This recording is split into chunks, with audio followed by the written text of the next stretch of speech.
আপনি কি জানেন এমন এক দেবী আছে যে ছাগলের উপর বসে থাকে আর তিনি মেল্লি মাতা নামে পরিচিত। রাজস্থান এবং গুজরাটে তিনি খুব প্রচলিত এক দেবী, তার নিত্য পুজো হয়ে থাকে।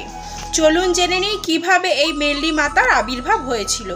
সত্যযুগের শেষের দিকে এক অসুরের আবির্ভাব হয় যে সমস্ত দেববাসীকে অত্যন্ত জ্বালাতন অতিষ্ঠ করছিল এবং অত্যাচার করছিল। তখন মা দুর্গা সিদ্ধান্ত নেন তাকে বধ করবে। দীর্ঘ 5000 বছর ধরে মা দুর্গার সাথে সেই অসুরের যুদ্ধ চলে এবং যুদ্ধ যখন শেষের পথে সেই অসুর তখন লুকিয়ে পড়ে এক মৃত গাভীর কঙ্কালে। মৃত গাভীর কঙ্কালকে অশুভ বলে মনে করা হতো, তাই মা দুর্গা সেখানে প্রবেশ করতে পারেননি। মা দুর্গা তখন রুষ্ট হয়ে নিজের 2 হাত কচলাতে থাকেন। সেখান থেকে যে ধূলিকণার সৃষ্টি হয় তার থেকে তৈরি হয় এক 5 বছরের কন্যা।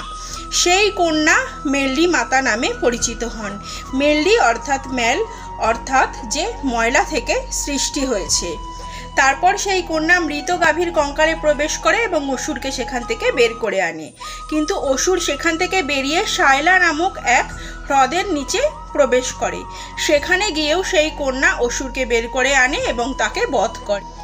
তারপর মা জগদম্বা তাকে আশীর্বাদ করেন এবং বলেন যে তুমি সমস্ত জগৎবাসীকে রক্ষা করবে এবং মেল্লি মাতা নামে সমস্ত জগৎবাসী তোমার নিত্য পুজো করবে। এইভাবে আবির্ভাব হয়েছিল মা মেল্লি মাতার এবং রাজস্থান গুজরাট অঞ্চলে তার নিত্য পুজো হয়ে থাকে। আপনি যদি এই মেল্লি মাতার কথা আগে জেনে থাকেন কমেন্ট বক্সে অবশ্যই কমেন্ট করে জানাবেন।